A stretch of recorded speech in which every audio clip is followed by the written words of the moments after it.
Hindustan zinc का promoter Vedanta, Vedanta का promoter Vedanta resources, और वेदांता रिसोर्सेज दिक्कतों में है।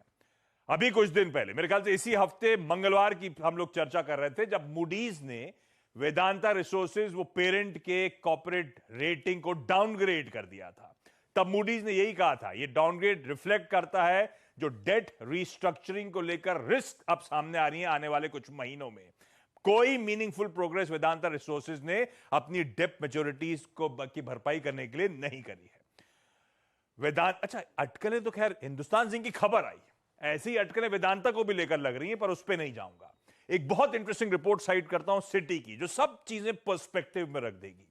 सिटी की रिपोर्ट थी यह कहते हुए कि वेदांता रिसोर्सेज जो पेरेंट है वो FY24 के अपने ऑब्लिगेशंस मीट अप कर लेगा, पर ये प्योर डिविडेंड वेदांत हिंदुस्तान जिंक से, वेदांता की अर्निंग से और ये ब्रांड फी वगैरह से FY25 की जो ऑब्लिगेशंस हैं वो मीटअप नहीं होगी।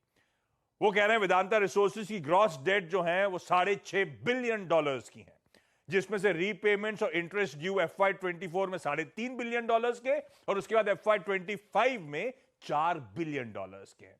और इनको विकल्प जो है उसमें आयरन ओर और स्टील एसेट्स को बेचना, नए लोन्स, अपनी ब्रांड फी को मोनेटाइज करना, फर्दर प्रोमोटर स्टेक करना, इसके बिना ये काम हो नहीं पाएगा। तो इसीलिए मैंने ये सब मेंशन करा। वो रिपोर्ट ब्यूटीफुली हाईलाइट करी थी इसके चैलेंजेस और क्या कदम ये उठा सकते हैं या उठाने पड़ेंगे।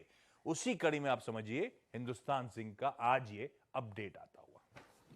शुक्रिया आशीष। अब फिर इंतजार रहेगा कि वेदांत की तरफ से इस तरह की डेवलपमेंट का बात है, क्योंकि वो इवेंचुअली दोनों के लिए हिंदुस्तान जिंक का अपडेट सामने आया। हिंदुस्तान वेदांता का भी आना है, मार्केट क्लोजिंग के बाद आएगा शायद, लेकिन वेदांता का भी आना है।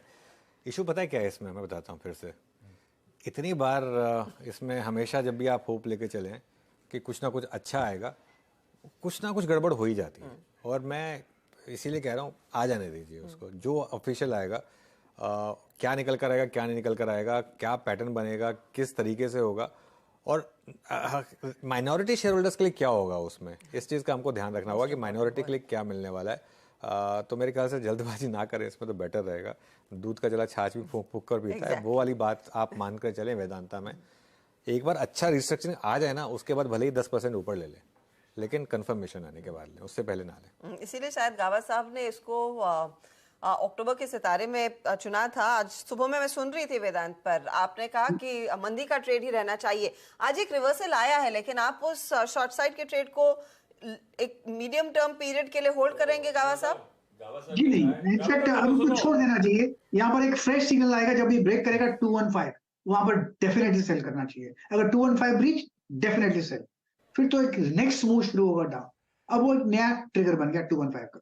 असल में गावा सर का कहना था कि काय का दूध और छाछ, आज फ्राइडे है।